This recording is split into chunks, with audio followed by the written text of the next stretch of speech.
Hi friends, उम्मीद करती हूँ कि आप सब स्वस्थ और मस्त होंगे। तो चलिए वीडियो को स्टार्ट करते हैं। आज हम पढ़ेंगे संविधान के सभी अनुच्छेद, वो भी ट्रिक के साथ। तो चलिए स्टार्ट करते हैं। आज हम पढ़ेंगे नीति निर्देशक तत्व। ये निदेशक नहीं है फ्रेंड्स, ये निर्देशक है। आज हम संविधान का भाग 4 पढ़ेंगे, जो अनुच्छेद 36 से 51 तक है। आज हम अनुच्छेदों को ट्रिक के साथ याद करेंगे फ्रेंड्स। अगर किसी ने भाग 1, 2, 3 नहीं देखा है तो इस वीडियो के डिस्क्रिप्शन में लिंक है, आप वहां जाकर वो वीडियो देख सकते हैं। तो चलिए स्टार्ट करते हैं। नीति निर्देशक तत्व। नीति निर्देशक तत्व राज्य का कर्तव्य होता है। नीति निर्देशक तत्व की विचारधारा आयरलैंड से ली गई है। नीति निर्देशक तत्व वाद योग्य या न्याय योग्य नहीं है, अर्थात नीति निर्देशक तत्व को लेकर न्यायालय नहीं जाया जा सकता। संविधान का ऐसा कौन सा भाग है फ्रेंड्स जिसे हम न्यायालय लेके जा सकते हैं? वो मैंने आपको पिछली वीडियो में करवाया था। अगर याद है तो फ्रेंड्स कमेंट जरूर करना।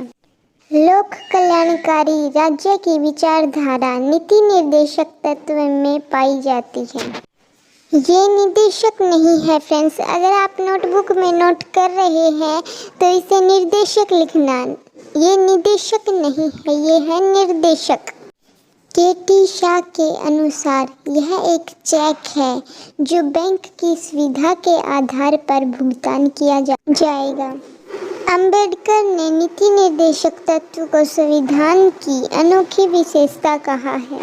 अब आता है अनुच्छेद 36, राज्य की परिभाषा। राज्य का अर्थ कानून बनाने वाली संस्था है, जैसे संसद, केंद्र सरकार, राज्य का विधानमंडल। अगला है राज्य की सरकार। अब आता है अनुच्छेद 37, राज्य के नीति निर्देशक तत्व संबंधी प्रावधानों को किसी भी न्यायालय द्वारा परिवर्तित नहीं किया जा सकता, लेकिन इसमें निहित सिद्धांत शासन व्यवस्था में मौलिक प्रकृति के होंगे। अब आता है अनुच्छेद 38, राज्य लोक कल्याण की वृद्धि के लिए कार्य करेगा, जैसे राज्य की असमानता को कम करने का प्रयास करेगा। अब आता है अनुच्छेद 39, समान कार्य के लिए समान वेतन। राज्य समान कार्य के लिए समान वेतन की व्यवस्था लागू करे। अब आता है अनुच्छेद 40, ग्राम पंचायतों का गठन। ग्राम पंचायतों के गठन का उद्देश्य लोकतांत्रिक विकेंद्रीकरण है, अर्थात शासन को कई स्तर पर बांटकर शासन व्यवस्था का संचालन किया जाए। अनुच्छेद 41, कुछ दशाओं में काम, शिक्षा एवं लोक सहायता पाने का अधिकार, जैसे वृद्धावस्था, बेकारी, अंगहीनता, बेरोजगारी भत्ता कार्यक्रम तथा वृद्धा पेंशन अनुच्छेद 41 के आधार पर चलाए जाते हैं। अनुच्छेद 42, काम की न्याय संगत एवं मानवोचित दशाओं तथा प्रसूति सहायता, महिलाओं को न्याय संगत काम दिया जाएगा। गर्भावस्था के समय महिलाओं को अवकाश। अब आता है अनुच्छेद 43, कर्मकारों के लिए निर्वाह मजदूरी। श्रमिक वर्ग को राज्य एक निर्धारित मजदूरी उपलब्ध करवाए। मनरेगा कार्यक्रम और कुटीर उद्योग अनुच्छेद 43 के आधार पर चलाए जाते हैं। अनुच्छेद 44, एक समान सिविल संहिता या कॉमन सिविल कोड। राज्य एक समान कानून बनाए तथा एक समान लागू करे। कानूनों को लागू करते समय भिन्नता नहीं होनी चाहिए। गोवा एक ऐसा राज्य है जहां पर एक समान कानून लागू है।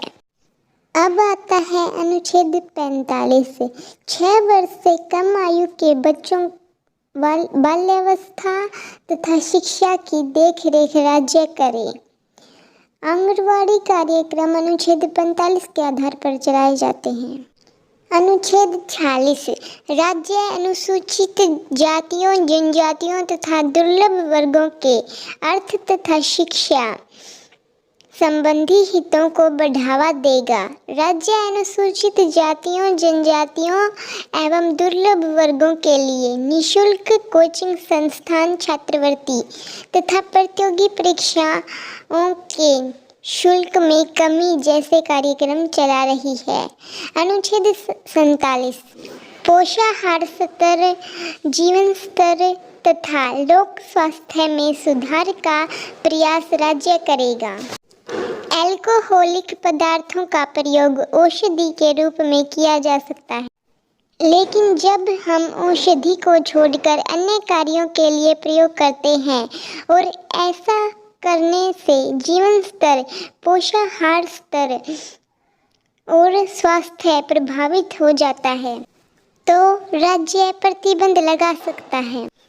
इसी अनुच्छेद को आधार बनाकर बिहार में दारू बंद कर दिया गया है। अनुच्छेद 48 कृषि एवं पशुपालन का संगठन। राज्य कृषि के विकास के लिए ऋण, सिंचाई, उन्नतशील बीजों की व्यवस्था और पशुपालन के विकास के लिए अच्छे नस्लों के पशुओं के वध पर प्रतिबंध। भारवाहक पशुओं के वध पर प्रतिबंध लगाए। अनुच्छेद 48 के पर्यावरण का संरक्षण, संवर्धन तथा वन्य जीवों की सुरक्षा। राज्य वनों को नष्ट होने से बचाएगा तथा वृक्षारोपण कार्यक्रम चलाया जाएगा। वन्य जीवों की सुरक्षा के लिए राज्य अभयारण्य की व्यवस्था करे। अनुच्छेद 49 राष्ट्रीय स्तर के स्मारकों, स्थानों एवं वस्तुओं का संरक्षण। राष्ट्रीय स्तर के स्मारक जैसे लाल किला, ताजमहल तथा स्थान जैसे कंपनी बाग, खुदाई में प्राप्त हुई वस्तुओं को राज्य नष्ट होने से बचाए। अनुच्छेद 50 कार्यपालिका का न्यायपालिका से पृथक्करण। अनुच्छेद 51 अंतर्राष्ट्रीय शांति एवं सुरक्षा की वृद्धि। अनुच्छेद 51 भारतीय विदेश नीति से संबंधित है।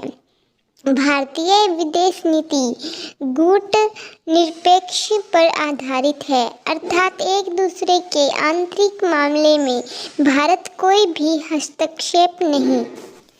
अगली क्लास में हम राष्ट्रपति पढ़ेंगे फ्रेंड्स, जो इससे अगली क्लास होगी उसमें जो संविधान का सबसे इम्पोर्टेंट टॉपिक है फ्रेंड्स, तो उसे बिल्कुल भी मिस मत करना। अगर आपने अभी तक चैनल को सब्सक्राइब नहीं किया है तो प्लीज़ फ्रेंड्स चैनल को सब्सक्राइब कर देना। फिर मिलते हैं अगली वीडियो में, तब तक के लिए धन्यवाद।